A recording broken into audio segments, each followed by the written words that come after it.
Hello everyone, welcome to our course Project Management. I am your course instructor Saurabh Kumar Ghosh, lecturer, Department of IP Butex. আজকে আমাদের 5th lecture project planning. So যে কোনো project করার আগে planning করাটা খুব জরুরি। Planning মানে রুট ম্যাপ। দ্যাট মিনস আমি কাকে দিয়ে কোন কাজটা করাবো, কখন করাবো, কিভাবে করাবো, এটার আগে থেকে একটা প্রিডিটারমাইন্ড একটা অ্যানালাইসিস করা হয়, পরবর্তীতে এটা সাপ্লাই করা হয়। অবজেক্টিভগুলা কি আমার প্রজেক্টের সেটা ঠিক করা, সেই অবজেক্টিভ ফুলফিল করার জন্য আমার পলিসি, প্রসিডিউর, প্রোগ্রাম এইগুলা রেডি করাটাই প্ল্যানিং এর মেইন কাজ।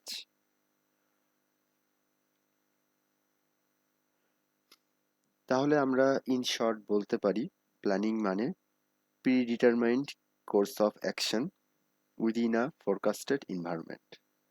দ্যাট মিনস আমি যেই কাজটা ফোরকাস্ট করতে চাচ্ছি সেটা করার জন্য আমার কি কি অ্যাকশন দরকার সেটা সিস্টেমেটিক ওয়েতে তৈরি করাটাই হলো প্ল্যানিং। একটা প্রজেক্টের প্ল্যানিং যত ভালো হবে প্রজেক্ট এক্সিকিউশনও তত ভালো হবে। এই জন্য প্ল্যানিংকে একটা প্রজেক্টের হার্ট বলা হয়। প্ল্যানিং এর কিছু ক্রাইটেরিয়া আছে। ফার্স্ট ক্রাইটেরিয়াটা হলো প্ল্যানিংকে সিস্টেমেটিক হতে হবে। দ্যাট মিনস প্ল্যানিং এর মধ্যে কিছু রুলস রেগুলেশন এস্টাবলিশ করতে হবে। যেমন ধরেন বাজেট প্ল্যানিং যখন করব তখন ফিনান্সিয়াল যেই এইডস গুলো আছে সেইগুলোকে আমরা মাথায় রেখে বাজেট প্ল্যানিংটা করতে পারি।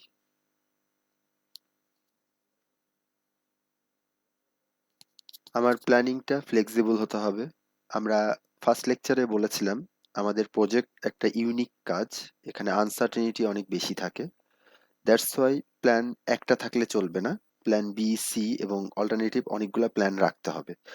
যদি কোনো কারণে একটা প্ল্যান ফেইল করে যেন আমরা পরবর্তীতে আরেকটা প্ল্যানে খুব দ্রুত মুভ করতে পারি। এই জন্য আমাদের ফ্লেক্সিবল প্ল্যান রাখতে হবে। এরপরে ডিসিপ্লিনড ওয়েতে আমার প্ল্যানিংটা করতে হবে। মানে আমি যে প্ল্যানিং করলাম সেই প্ল্যানিংটা সিস্টেমের সাথে ঠিকভাবে যাচ্ছে কিনা সেটা রিভিউ করতে হবে এবং মনিটর করতে হবে, এবং যদি কোনো চেঞ্জ লাগে সেই চেঞ্জগুলোকে কন্ট্রোল করতে হবে।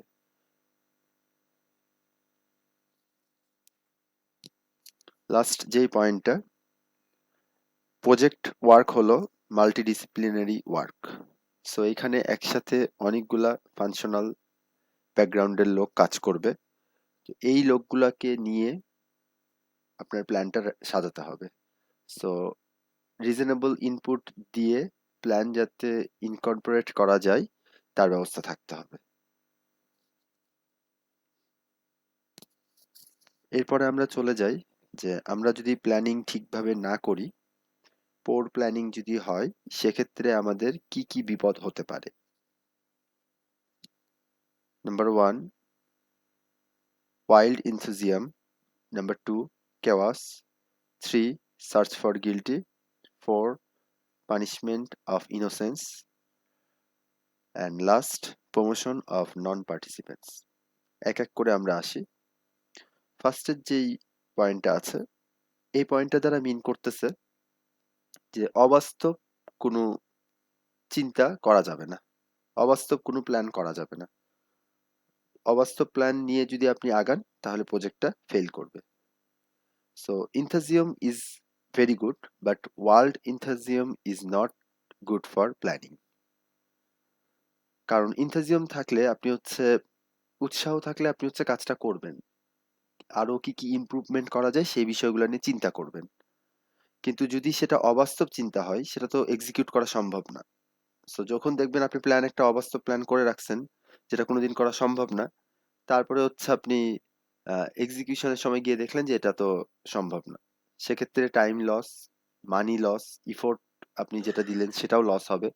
সো এই জন্য আমাদেরকে সবসময় আমার অ্যাভেলেবল রিসোর্সের মধ্যে আমি প্ল্যানিং কতটুকু করতে পারি সেটা চিন্তা করেই প্ল্যানিং করতে হবে। এরপর হচ্ছে কেওয়াস। কেওয়াস মানে হচ্ছে আপনার প্ল্যানিং ভালো না হলে প্রজেক্ট বিফল হবে এবং বিভিন্ন রকম গন্ডগোল ক্যাচাল ক্রিয়েট হবে। দেখা যাচ্ছে যে একজনের কাজ আরেকজন করতেছে, বা একটা টাইমে যে মেশিনটা একটা অপারেটরের অপারেট করার কথা অন্য আরেকটা অপারেটর অপারেট করতেছে। সো এইভাবে দেখা যায় যে একটা কেওয়াস লাগতে পারে। সো এই জন্য প্ল্যানিংটাকে ভালোভাবে করতে হবে। এরপরে থার্ড যে পয়েন্টটা, যে পোর প্ল্যানিং হলে সবাই সবাইকে দোষারোপ করবে। দ্যাট মিন্স কেউ নিজের ঘাড়ে কোনো দোষ নিতে চাইবে না।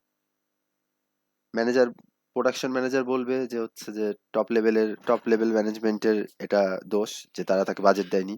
টপ ম্যানেজমেন্ট বলবে যে আমি তো বাজেট দিয়েছি, ওয়ার্কাররা ঠিকভাবে কাজ করে না। সো সবাই সবার দোষ খুঁজে বের করার চেষ্টা করবে প্ল্যানিং খারাপ হলে। এরপরে একজন সাকসেসফুল ম্যানেজার তারাই যারা হচ্ছে আপনার প্রপারলি বসদের সাথে নেটওয়ার্ক মেনটেন করতে পারে। সো এইটাও খুব গুরুত্বপূর্ণ যে আপনার গিল্টি না খুঁজে আপনাকে যেটা করতে হবে যে কি করে সলিউশন করা যায় সেটার চিন্তা করতে হবে। প্রবলেম না খুঁজে, মানে প্রবলেমের কার জন্য হলো এটা না খুঁজে প্রবলেমটাকে যত দ্রুত সলভ করা যায় সেটার চিন্তা আপনাকে করতে হবে। এরপরে ফোর্থ যে পয়েন্টটা, দেখা যায় একটা কোম্পানিতে আপনার অনেক মানুষ কাজ করে। সো কেউ ইফিশিয়েন্ট হয়, কেউ আবার হচ্ছে আপনার অনেক মানে চাপাবাজ টাইপের বা অনেক অয়েলিং করতে পারে এই টাইপের হয়। সো ইউজুয়ালি দেখা যায় যে ধরেন যে যারা কাজ করে তারা দেখা যাচ্ছে যে আপনার বসদের সাথে কাজের প্রেসারে বসদের সাথে হয়তো বা কথা বলা বা তেল মারা এই বিষয়টা করতে পারে না। আর যারা কাজ করে না তাদের কাজ কি? তাদের কাজ হচ্ছে একে ওকে তেলানো। সো যারা কাজ করবে না তারা হচ্ছে এভাবে দেখা যাবে যে একজন আরেকজনকে তেলিয়ে তেলিয়ে পরবর্তীতে দেখা যাবে যে হচ্ছে প্রজেক্টটা ফেল করলে দোষ হবে কাদের? কারণ তার সাথে তো মানে বসের সাথে তো হচ্ছে যে ফাঁকিবাজ আছে তার তো রিলেশন অনেক ভালো। তাহলে এখন দোষটা হবে হচ্ছে আপনার যে কোনো দোষই করেনি, দ্যাট মিন্স ধরেন যে যে কাজ করছে তাকে পানিশমেন্ট দিবে। বলবে যে তুমি তো কাজ করোনি, কারণ তুমি তো আমার সাথে কোনোদিন এসে কথাও বলোনি। সো তখন হচ্ছে আপনার পানিশমেন্ট হয়ে যাবে ইনোসেন্ট যে পিপলটা আছে তার, কারণ সে তেল মারতে পারে না। এই জন্য আপনার কাজও করতে হবে, আবার বসদের সাথে গুড রিলেশন মেনটেনও করতে হবে। তখন হচ্ছে আপনি ভালো ম্যানেজার হতে পারবেন। আদারওয়াইজ আপনি ভালো ম্যানেজার হতে পারবেন না। এরপরে লাস্ট যেই পয়েন্টটা আছে, দেখেন আহ, ওই যে ফোর্থ পয়েন্টের সাথে কিন্তু ফিফথ পয়েন্ট রিলেটেড। এখন যারা কাজ করে তারা হয়তো বসের সাথে রিলেশন মেনটেন করতেছে না ঠিকভাবে, বাট যারা কাজ করে না তারা তেল মেরে ভালো রিলেশন মেনটেন করতেছে। তো এখন বস ভাবতেছে যে এই তো আমাকে এত কিছু বলে, তার মানে তো এই তো অনেক ভালো কাজ করে। সো প্রমোশন দিয়ে দেয় ওই ফাঁকিবাজটারে। সো ফাঁকিবাজগুলোরে যখন প্রমোশন দিয়ে দেয় তখন হচ্ছে যারা কাজ করে তারা হচ্ছে ডিমোটিভেটেড হয়ে যায়, যে আমি কাজ করে প্রমোশন পাচ্ছি না, ওই ফাঁকিবাজি করে শুধুমাত্র তেল মেরে প্রমোশন পেয়ে গেল। তো এই যে পোর প্ল্যানিং হলে এই কনসিকুয়েন্সেস গুলা দেখা দিবে। সো এই জন্যই একজন সাকসেসফুল এমপ্লয়ি হতে হলে আপনাকে কাজও করতে হবে, এর সাথে সাথে আপনাকে বসদের সাথে বা আপনার উপর লেভেলের যেই মানুষগুলো থাকবে তাদের সাথে ভালো রিলেশন মেনটেন করতে হবে।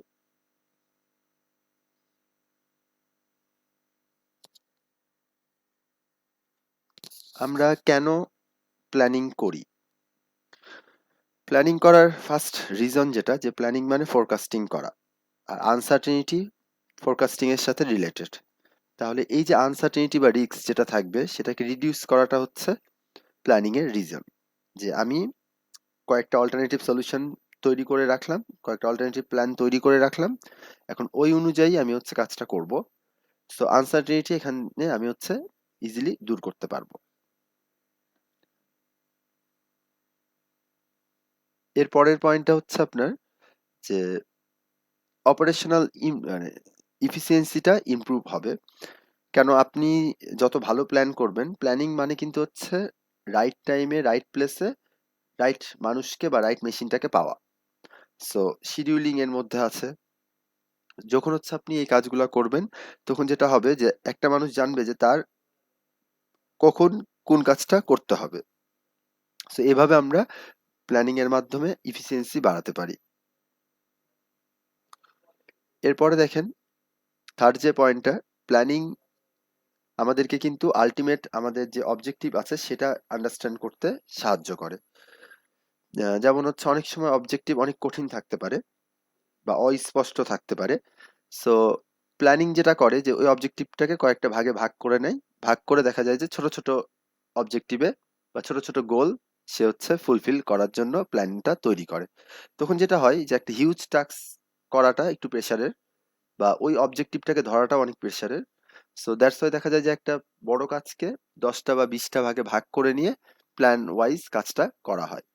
তো তখন যেটা হয় যে অবজেক্টিভ সম্পর্কে একটা বেটার ইনসাইট ডেভেলপমেন্ট হয়। মানে এটা হচ্ছে পেপারে আপনি টাইটেল পড়ে যদি বুঝতে না পারেন তখন আমরা কি করি, অ্যাবস্ট্রাক্ট পড়ি। অ্যাবস্ট্রাক্টে হচ্ছে একটু ডিটেলসে লেখা থাকে যে এই কাজটা কি। শুধু টাইটেলটা পড়ে আমরা যদি বুঝতে না পারি তাহলে আমরা অ্যাবস্ট্রাক্ট পড়ি। ঠিক তেমনি যদি প্ল্যানিং মানে আমরা মেন প্রজেক্টের যদি মেইন অবজেক্টিভটা বুঝতে যদি না পারি তখন হচ্ছে আমরা প্ল্যান থেকে দেখে নিই যে অবজেক্টিভটা কি। সবার শেষে যেটা যে মানে আমার প্রজেক্ট ট্র্যাক থেকে বের হয়ে যাচ্ছে কিনা সেটা কন্ট্রোল করা যায় প্ল্যানিং এর মাধ্যমে। সো মনিটরিংটাও এখানে প্ল্যানিং এর মাধ্যমেই করা যায় যে আমার প্রজেক্টটা ইন কন্ট্রোলে আছে নাকি আউট অফ কন্ট্রোলে চলে গেছে। এরপরে আমরা চলে যাব elements of project plan. Overview ফার্স্টে, ওভারভিউ মানে হচ্ছে আপনার শর্ট সামারি থাকবে। সো সামারির মধ্যে অবজেক্টিভ গুলা থাকবে, আমার প্রজেক্টের স্কোপ গুলা কতটুকু সেটা থাকবে। ইটস কাইন্ড অফ আপনার একটা পেপারের অ্যাবস্ট্রাক্টের মতো। এরপর অবজেক্টিভস, অবজেক্টিভস একটা বা একাধিক হতে পারে। ওই অবজেক্টিভস গুলা কি কি সেটা সুন্দরভাবে লেখা থাকতে হবে প্ল্যানের মধ্যে। এরপরে হচ্ছে আমাদের জেনারেল অ্যাপ্রোচ, যে আমার ম্যানেজেরিয়াল ওয়ার্কগুলা বা টেকনিক্যাল ওয়ার্কগুলা কিভাবে হবে সেটার একটা বর্ণনা এখানে থাকবে। যে ম্যানেজমেন্ট লেভেলে কারা ম্যানেজ করবে কাজগুলাকে এবং টেকনিক্যাল লেভেলে কারা রুট লেভেলে কাজটা করবে। সো এই বিষয়গুলা আমার প্ল্যানিং এর মধ্যে চলে আসবে। এরপরে হচ্ছে কন্ট্রাকচুয়াল অ্যাসপেক্টস, আমার যদি টার্মস অ্যান্ড কন্ডিশন থাকে সেইগুলো আমাকে দেখতে হবে।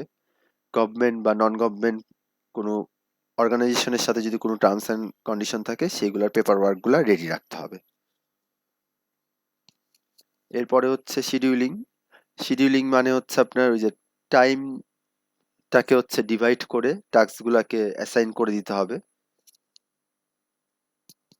এরপরে হচ্ছে বাজেট, দ্যাট মিন্স আপনার যেই অবজেক্টিভগুলো ছিল সেইগুলো অ্যাচিভ করার জন্য কোন জায়গাতে কতটুকু বাজেট লাগবে সেটা হচ্ছে এই সেকশনে চলে আসবে। এবং বাজেটটাকে মূলত বলা হয় ফিনান্সিয়াল প্ল্যানিং।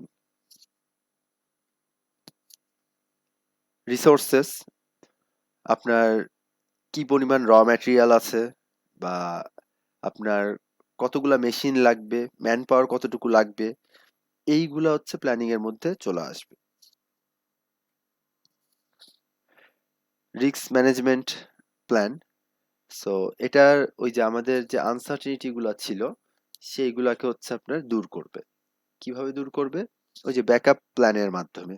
বলেছিলাম যে প্ল্যানিং অবশ্যই ফ্লেক্সিবল হতে হবে। দ্যাট মিন্স একাধিক অল্টারনেটিভ প্ল্যান আপনার কাছে এট এ টাইম থাকতে হবে। সো যখন রিস্ক বলতে বোঝানো হচ্ছে যে আপনার আনওয়ান্টেড প্রবলেম চলে আসে আনসার্টেনিটির কারণে। সো এই আনওয়ান্টেড প্রবলেমগুলোকে দূর করার জন্য আপনার অল্টারনেটিভ প্ল্যানগুলোকে রেডি রাখতে হবে এবং ওই অল্টারনেটিভ প্ল্যানগুলো দিয়ে আমরা এটাকে কাভার করতে পারি। আর সবার শেষে হচ্ছে আমার ইভালুয়েশন। আমরা একটা প্রজেক্ট প্ল্যানকে যখন ইভালুয়েট করব, প্রজেক্ট কিন্তু এক্সিকিউশনের আগেই প্রজেক্ট প্ল্যানটা রেডি করতে হয়। তাহলে প্রজেক্ট প্ল্যানকে যখন আমরা ইভালুয়েট করব, আমরা কিন্তু এখন এক্সিকিউশনে যাই নাই। তাহলে এটাকে কি করে ইভালুয়েট করতে পারি? এটাকে ইভালুয়েট করার জন্য আমার ফিজিবিলিটি টেস্ট করতে হবে। দ্যাট মিন্স যে গত চ্যাপ্টারে আমরা পড়েছিলাম প্রজেক্ট অ্যাপ্রেইজালে যে প্রি ইনভেস্টমেন্ট ক্রাইটেরিয়াগুলার 6টা ফিজিবিলিটি টেস্ট করতে হয়। সো প্ল্যানিংয়েও ইভ্যালুয়েশনটা ওই 6টা ফিজিবিলিটি টেস্টের উপর ডিপেন্ড করবে, ওই 6টা প্যারামিটারের উপর। যদি ওই 6টা প্যারামিটার প্ল্যানটি মানে প্ল্যানটাকে যদি সাপোর্ট করে তাহলে আমার প্ল্যান ঠিক আছে, আর যদি সাপোর্ট না করে তাহলে বুঝতে হবে যে আমার প্ল্যান ভুল আছে, আমার প্ল্যানকে চেঞ্জ করতে হবে।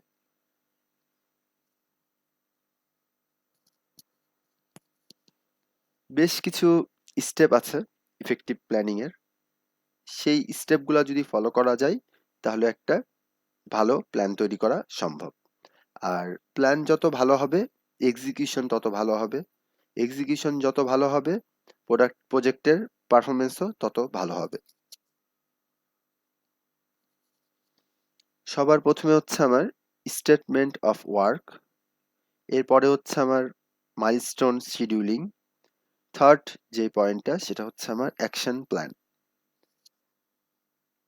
এগুলো ডিটেলসে যদি আমরা যাই, স্টেটমেন্ট অফ ওয়ার্ক মানে হচ্ছে আপনার আপনি যে কাজটা করতে চান সেটার একটা ব্রিফ ডেসক্রিপশন।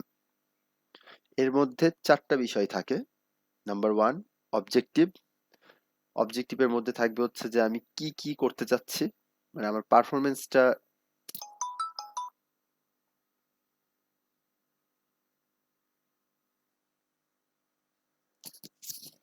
সো অবজেক্টিভ হলো আমাদের পারফরমেন্স, সো প্রজেক্টের পারফরমেন্সটা কোন লেভেল পর্যন্ত হচ্ছে আমরা চাচ্ছি সেটা এক্সপ্লেইন করতে হবে।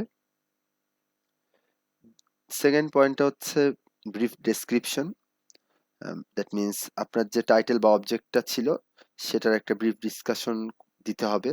এটা কাইন্ড অফ অবজেক্টিভ যদি টাইটেল হয় তাহলে ব্রিফ ডেসক্রিপশনটা হবে হচ্ছে আপনার অ্যাবস্ট্রাক্টের মতো।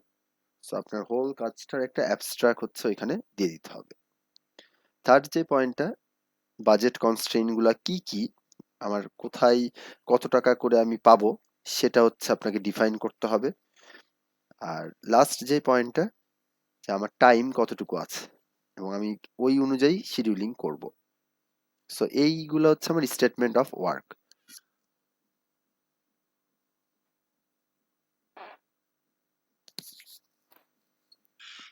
এরপরে আমরা চলে যাই মাইলস্টোন শিডিউলিং এ। মাইলস্টোন মানে আপনি দেখবেন যে যখন আমরা ট্রাভেল করি, সে আমি ঢাকা থেকে রাজশাহী যেতে চাচ্ছি বাসে করে, সো এটা হয়তো বা 240 কিলোমিটার টোটাল ডিস্টেন্সটা। তো দেখা যায় যে মাঝে অনেকগুলা স্টপেজ থাকে।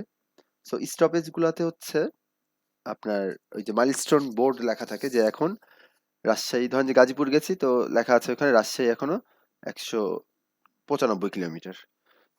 তারপরে আরেকটু সামনে যাওয়ার পর আমি দেখলাম যে আরেকটা মাইলস্টোন আছে যেখানে হচ্ছে লেখা আছে 150 কিলোমিটার।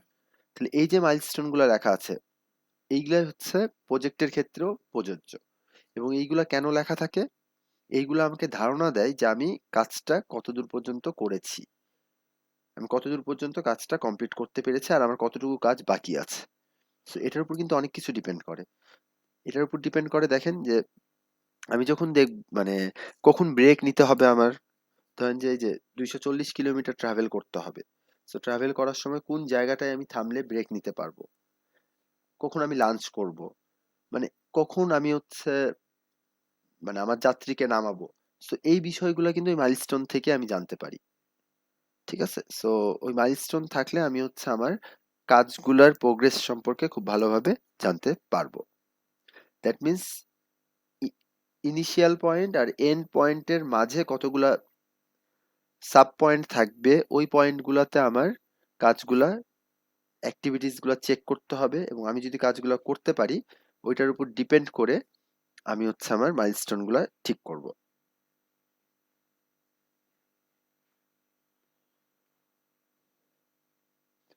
সো মাইলস্টোন শিডিউলিং করলে যেটা হয় যে প্রজেক্ট স্টার্ট ডেট আর কমপ্লিশন ডেটের মাঝে আমাকে মিটিং করা, প্রোটোটাইপ অ্যাভেলেবিলিটি চেক করা, প্রকিউরমেন্ট করা, টেস্টিং করা, এই কাজগুলো হচ্ছে আমরা করে থাকি।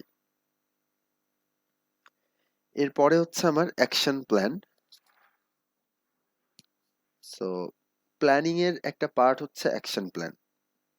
দ্যাট মিনস কিভাবে কখন কাজগুলা করলে আমার প্ল্যানটা রান করবে, সেটা হচ্ছে আমার অ্যাকশন প্ল্যান। দ্যাট মিনস প্ল্যানটাকে রান করার জন্য কি কি করলে এটা এক্সিকিউট করবে, সেটা হচ্ছে আমার অ্যাকশন প্ল্যান। অ্যাকশন প্ল্যান মানে অ্যাকশন মানে হচ্ছে অ্যাক্টিভিটিস, যে প্ল্যানিং এর কোন অ্যাক্টিভিটিস গুলা কমপ্লিট করলে আমার প্ল্যানটা সাকসেসফুল রান করবে। এটার একটা এক্সাম্পল যদি দিই, ধরেন আমরা 10 জন মিলে ডিসাইড করলাম যে আমরা সেন্ট মার্টিন যাব। এটা হচ্ছে আমাদের প্ল্যান, অমুক দিন আমরা সেন্ট মার্টিন যেতে চাই। সো এখন অ্যাকশন প্ল্যানটা কি, যে আমরা আমাদের সাথে ব্যাগ যেটা নিব, ব্যাগের মধ্যে আমাদের কি কি থাকবে সেটা ঠিক করা।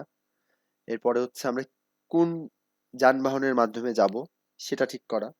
এরপরে হচ্ছে আমরা কোন হোটেলে থাকবো সেটা ঠিক করা, কয়দিন ধরে থাকবো সেটা ঠিক করা। এইগুলো কিন্তু সবই অ্যাকশন প্ল্যানের পার্ট। প্ল্যানটা ছিল এটা যে আমি যাব অমুক দিন সেন্ট মার্টিন যাব। আর বাকি যে অ্যাক্টিভিটিস গুলোর আমি কথা বললাম, যে রিসোর্স গুলো আমার কি কি আছে, শিডিউলিং গুলো আমি কি কি করব, বা আমার পার্সোনাল গুলা, এই যে 10 জন যাবে কোন 10 জন যাবে আমার সাথে, সো এইগুলো হচ্ছে আপনার অ্যাকশন প্ল্যানের অংশ।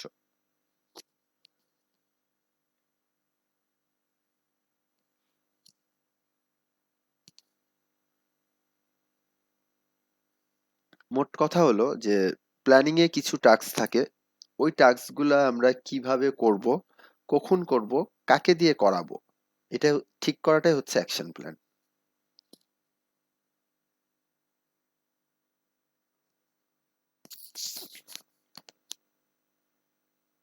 অ্যাকশন প্ল্যানের জন্য যেটা করতে হয়, অ্যাক্টিভিটিস গুলাকে একটা জেনারেল অর্ডারে সাজাতে হয়। এরপরে ওই অ্যাক্টিভিটিস গুলাকে কিছু টাস্ক এবং সাব টাস্ককে কনভার্ট করতে হয়। বেশ কিছু স্টেপ আছে অ্যাকশন প্ল্যানের।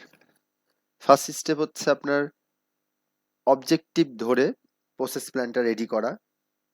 এরপরে হচ্ছে আপনার কিভাবে কাজটা করবেন সেটা ঠিক করা, কাকে কোন কাজটা দিবেন সেটা ঠিক করা, এবং একটা অ্যাক্টিভিটিসকে কতগুলা টাস্ক এবং সাব টাস্ককে ডিকম্পোজ করতে পারবেন সেই জিনিসটা ঠিক করতে হবে।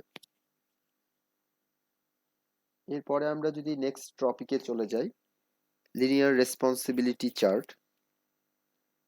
এটা হচ্ছে একটা ম্যানেজমেন্ট টুল, যেখানে আমরা একটা মানে কোন কাজটার পরে হবে, দ্যাট মিনস কাজের যেই প্রিফারেন্স অর্ডার সেটা ঠিক করি, এবং একটা কাজ কাকে অ্যাসাইন করা হবে, দ্যাট মিনস কে ওই কাজটার জন্য রেসপন্সিবল থাকবে সেটা ঠিক করি। এই জন্য এটাকে বলা হচ্ছে রেসপন্সিবিলিটি চার্ট। লিনিয়ার বলার কারণ হলো একটা লাইনের উপর এই রেসপন্সিবিলিটি চার্টটা আমরা শো করি। এখানে দেখেন আপনার টাস্ক, আপনার যেটা টাস্ক সেটা আপনাকে বলতে হবে। নাম্বার 1 টাস্ক আপনি কি করতে চান, এটার জন্য কি কি রিসোর্স লাগবে সেটা আপনাকে বলতে হবে। এটার প্রিসিডেন্স কোনো টাস্ক আছে কিনা, প্রিসিডেন্স টাস্ক মানে হচ্ছে পূর্ববর্তী কোনো কাজ শেষ করে এই কাজটা করতে হবে কিনা সেটা ডিফাইন করতে হবে। এই কাজটা করতে কত টাইম লাগবে এবং এই কাজটা কে করবে, এই 5টা বিষয় হচ্ছে আপনি লিনিয়ার রেসপন্সিবিলিটি চার্টে মেনশন করবেন। সে আমি বললাম টাস্ক এ, এটার জন্য এক্স ওয়াই রিসোর্স লাগবে, প্রিসিডেন্স টাস্ক নাই, 2 ঘন্টা সময় লাগবে এবং কাজটা করবে মিস্টার জেড। তাহলে এটা কিন্তু একটা প্ল্যানিং এর একটা অংশ। So এটা হচ্ছে আমি এই টাস্কটার জন্য এই প্ল্যানটা আমি রেডি করলাম। দেখেন এখানে শিডিউলিং মানে টাইমটাও বলা আছে, কে করবে সেটাও বলা আছে, কোন রিসোর্স গুলো ইউজ করা হবে সেটা বলা আছে। তো এই যে একটা লাইনের উপর দিয়ে একটা হরাইজন্টাল লাইনের মাধ্যমে আমি মানে রেসপন্সিবিলিটি চার্টটাকে শো করতেছি, এটা হচ্ছে আমার লিনিয়ার রেসপন্সিবিলিটি চার্ট। এটা করা হয় যেন আমি খুব সহজে বুঝতে পারি যে আমার কোন কাজটা কে করবে, কতক্ষণ ধরে করবে। দেখেন এটার কিন্তু হচ্ছে খুব সহজে আমি বুঝতে পারতেছি যে কাকে দিয়ে কাজটা করাতে হবে।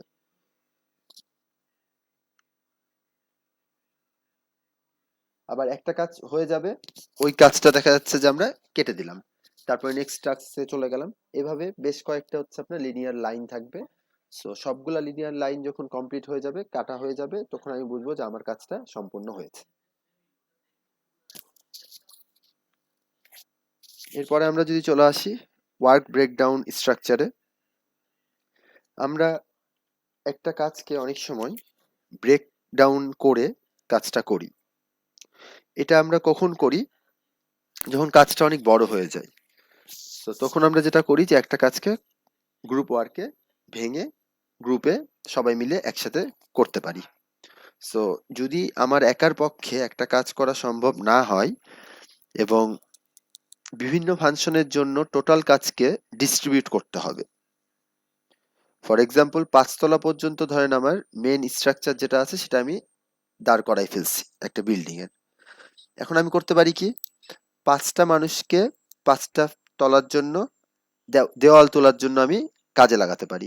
সেক্ষেত্রে কি হবে, এট এ টাইম দেখেন ৫টা ফ্লোরেই আমার কনস্ট্রাকশনের কাজটা চলবে।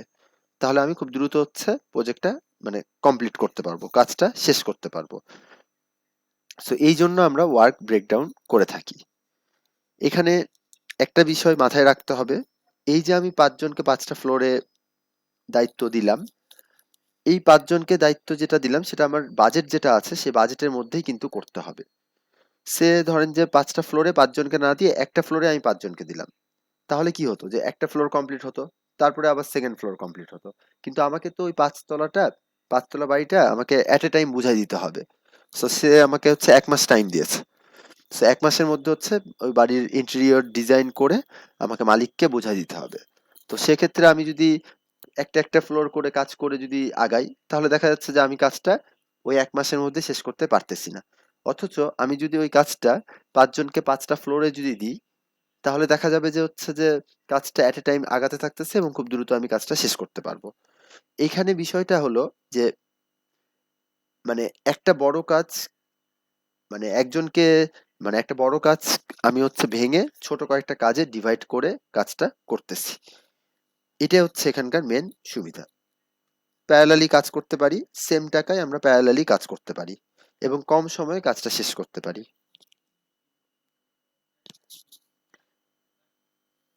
ওয়ার্ক ব্রেকডাউন করার আগে ৪টা এলিমেন্টস মাথায় রাখতে হবে। যদি এই ৪টা বিষয় কাজ করে তবে আমি একটা ওয়ার্ককে ব্রেক করতে পারবো। ফার্স্টে দেখতে হবে যে আমার ওয়ার্কটা ম্যানেজেবল কিনা। সো যদি ম্যানেজেবল হয় তাহলে হচ্ছে আমি ওয়ার্কটাকে হচ্ছে আহ, ভাঙতে পারবো। দ্যাট মিনস আমি আমার কাছে যে কয়টা ওয়ার্ক আছে সেই কয়টা ওয়ার্ক মানে একটা ওয়ার্ককে আমি ভাঙলাম, ভেঙে দেখলাম যে ওকে ম্যানেজ করতে পারতেছি না, ওই কাজটাকে ম্যানেজ করতে পারতেছি না, সেক্ষেত্রে আমার ওয়ার্ক ব্রেকডাউনে যাওয়া যাবে না। ২ নম্বর পয়েন্টটা হচ্ছে ইন্ডিপেন্ডেন্ট। দ্যাট মিনস প্রত্যেকটা ডিপার্টমেন্ট প্রত্যেকটার সাথে ইন্ডিপেন্ডেন্ট হবে। ওই যে ৫টা ফ্লোরের কথা বললাম, একটা ফ্লোর আরেকটা ফ্লোরের সাথে কিন্তু হচ্ছে ডিপেন্ডেন্ট না। কিন্তু একটা ফ্লোরের মধ্যে যখন আমি কাজ করব, ধরেন যে একটা ওয়ালের উপরে হচ্ছে আমি হচ্ছে একটা জানলা দিতে চাই, তাহলে ওয়ালটা যদি আমার তৈরি না হয় তাহলে তো আমি ওটার উপরে জানলা দিতে পারবো না। তো এটা তো ডিপেন্ডেন্ট ওয়ার্ক। তো এইখানে কিন্তু হচ্ছে আমি ওয়ার্ক ব্রেকডাউন করতে পারবো না। কিন্তু দেখেন আমি যদি দুইটা আলাদা ফ্লোরে দুইটা আলাদা জানলা দিতে চাই, সেক্ষেত্রে কিন্তু একটা আরেকটার সাথে রিলেটেড না, তারা ইন্ডিপেন্ডেন্ট। তো সেক্ষেত্রে আমি ওয়ার্ক ব্রেকডাউন করতে পারবো। এরপরে দেখতে হবে যে ইন্টিগ্রেটেবিলিটি। দ্যাট মিনস আমি সবকিছু ইন্টিগ্রেট করতে পারবো কিনা। আমার যতগুলো কম্পোনেন্ট আছে, আমি যতগুলো কম্পোনেন্টে কাজটাকে ভাঙছি, সবগুলা মিলাই তো হচ্ছে আমার একটা কাজ হবে। সো আমি সবগুলাকে ইন্টিগ্রেট করে একটা কাজে কনভার্ট করতে পারবো কি পারবো না সেটা চেক করতে হবে। সবার শেষে যেটা আছে যে মিজারেবল কিনা। মিজারেবল মানে হচ্ছে আপনার ঠিক মতো কাজটা হচ্ছে কিনা সেটা আমাকে ঠিক মানে দেখতে হবে। এটা হচ্ছে মনিটরের মাধ্যমে, মনিটরিং করার মাধ্যমে আমরা এটা হচ্ছে দেখবো। সো এই ৪টা পয়েন্টের যেকোনো একটা যদি ফেইল করে, এটলিস্ট একটা যদি ফেল করে, তাহলে আমি আর কাজটাকে ভাঙতে পারবো না। যখনই এই ৪টাই এক মানে কাজ করবে বা রান করবে, তখনই হচ্ছে আমি জবটাকে ভাঙতে পারবো বা কাজটাকে ছোট কাজে কনভার্ট করতে পারবো। যদি জিগস পাজেলের একটা এক্সাম্পল দিই, জিগস পাজলগুলো এলোমেলো হয়ে থাকে। ধরেন যদি আহ ওইখানে ৪টা টুকরা যদি থাকে জিগস পাজলে, সো ওই ৪টা টুকরাকে দেখা গেল যে ৪জন মানুষকে দিলাম যে এটাকে একসাথে জোড়া লাগানোর জন্য। আবার ১৬টা টুকরা থাকলে ১৬টা মানুষকে আমি দিলাম এটা জোড়া লাগানোর জন্য। সো এইভাবে আমি হচ্ছে মানুষদেরকে কাজে লাগাতে পারি। লোক যত কম হবে কাজ তত বেশি হবে, লোক যত বেশি হবে কাজ তত কম হবে। সো এই বিষয়গুলো মাথায় রেখেই আমাকে হচ্ছে কোনো একটা টাস্ককে ভাঙতে হবে। জিগসো পাজলের যেই এক্সাম্পলটা দিলাম, যে 4টা টুকরা থাকলে 4 জন মানুষ যদি কাজ করে সে 4টা টুকরাকে একসাথে জোড়া লাগানোর, তাহলে প্রত্যেকে কাজ করতেছে 1/4 করে। 16টা মানুষ থাকলে 1/16 করে। 64টা মানুষ থাকলে 64টা পিসকে একসাথে জোড়া লাগানোর জন্য যদি কাজ করে তাহলে 1/64 পরিমাণ কাজ প্রত্যেকে করতেছে। তো দেখেন লোক যত বেশি হচ্ছে প্রত্যেকের পার হেড কাজ কমে যাচ্ছে। সো এখন আমাকে এটার মধ্যে ট্রেড অফ করতে হবে, যে আমি লোক তখনই বেশি নিতে পারবো যখন আমার কাছে বাজেট বেশি থাকবে, তাহলে আমি খুব দ্রুত সময়ে কাজটা শেষ করতে পারবো। আর যদি আমার লোক কম থাকে তাহলে হচ্ছে প্রত্যেকের ভাগে কাজ বেশি পড়বে। সো এটা করলে যেটা হয় যে কাজটাকে যদি আমি অনেক ভাগে ভাগ করি তাহলে কিছু বেনিফিট পাওয়া যায়। সো বেনিফিটস গুলোর মধ্যে দেখেন, কস্ট আর বাজেটকে আমি খুব ইজিলি এস্টাবলিশ করতে পারি, কারণ আমি যেহেতু ছোট ছোট কাজে ভাগ করে ফেলছি, তাহলে ছোট ছোট কাজগুলোতে প্রত্যেকটাতে কতটুকু বাজেট আমি দিতে পারবো আর কতটুকু খরচ হচ্ছে সেটা ইজিলি ট্র্যাক করতে পারি। 2 নম্বর হচ্ছে টাইম, কস্ট এবং পারফরমেন্স, এই তিনটাকে খুব ইজিলি ট্র্যাক করা যায়। ধরেন যে আমি যে 5টা তলে 5 জনকে কাজ দিলাম, সো কোনো একটা ফ্লোরে দেখা গেল যে কাজটা ভালো হয়নি, তাহলে কিন্তু আমি খুব দ্রুত ট্র্যাক করতে পারতেছি যে কোন ফ্লোরে কাজটা ভালো হয়নি এবং পারফরমেন্সটা কোন ফ্লোরে খারাপ। সো ওই ফ্লোরে যারা কাজ করছে তাদেরকে তখন আমি মানে ধরে জিজ্ঞাসাবাদ করতে পারবো যে কেন কাজটা খারাপ হলো। আর রেসপন্সিবিলিটি গুলাকে আমরা অ্যাসাইন করে দিতে পারি ঠিকঠাক ভাবে। সো এইগুলাই হচ্ছে আমাদের বেনিফিট। আর যেহেতু কাজটা অনেকগুলা ভাগে ভাগ হয়ে যাচ্ছে, ইফিসিয়েন্সি বেড়ে যাবে, কারণ একটা মানুষের পক্ষে হিউজ একটা টাস্ক করা কঠিন। যখন তাকে আমি ছোট ছোট কিছু টাস্ক দিয়ে দিব, তার ইফিসিয়েন্সিও বাড়বে এবং কাজের প্রোডাক্টিভিটি অনেক বেড়ে যায়। সো এইসব কারণেই আমরা ওয়ার্ককে ব্রেকডাউন করতে পারি। এরপরে হচ্ছে আমার 6 level Indane chart structure. That means যে কোনো একটা অর্গানাইজেশনে এরকম 6টা লেভেল থাকে। ফার্স্ট লেভেল হচ্ছে আপনার কি কি প্রোগ্রাম আছে সেটা মেনশন করে। সেকেন্ড লেভেলে প্রত্যেকটা প্রোগ্রামের আন্ডারে কতগুলা করে প্রজেক্ট আছে সেটা মেনশন করতে হবে। নাম্বার 3 হচ্ছে প্রত্যেকটা প্রজেক্টের আন্ডারে কিছু টাস্ক থাকবে, সেটাকে মেনশন করতে হবে। নাম্বার 4, ওই টাস্কগুলোর আবার কিছু সাব টাস্ক থাকবে, সেটাতে তাদেরকে ভাঙতে হবে, ডিভাইড করতে হবে। এরপরে সাবটাস্ক গুলা করার জন্য ওয়ার্ক প্যাকেজ বা হচ্ছে কারা ওয়ার্ক গুলা করবে সেটা ঠিক করতে হবে। আর সবার লাস্ট লেভেলটা হচ্ছে যে কি পরিমাণ ইফোর্ট দিলে ওই কাজগুলো কমপ্লিট করা সম্ভব সেটা ডিফাইন করতে হবে। সো দেখেন, যত লেভেল নিচে নামতেছি তত হচ্ছে আমি রুট লেভেলে চলে যাচ্ছি, তত হচ্ছে আমি ইউনিট লেভেলে চলে যাচ্ছি। প্রথম 3টা লেভেল হচ্ছে আমার সেন্ট্রালি কন্ট্রোল করা হয় পিএম এর মাধ্যমে। আর লাস্টের যে 3টা লেভেল আছে সেই 3টা লেভেল হচ্ছে রেসপেক্টিভ ডিপার্টমেন্টস গুলা কন্ট্রোল করে। সো এই ছিল হচ্ছে আমাদের প্রজেক্ট প্ল্যানিং। সো হোপফুলি আপনারা সবকিছু বুঝেছেন। আর যদি কারো কোনো কোশ্চেন থাকে আমাকে ইমেল করতে পারেন বা ওভার ফোন ডিসকাস করতে পারেন। এরপরের যে চ্যাপ্টার আমাদের নাম্বার 6, বাজেট। সো আমরা এরপরের ভিডিওতে বাজেট সম্পর্কে জানবো।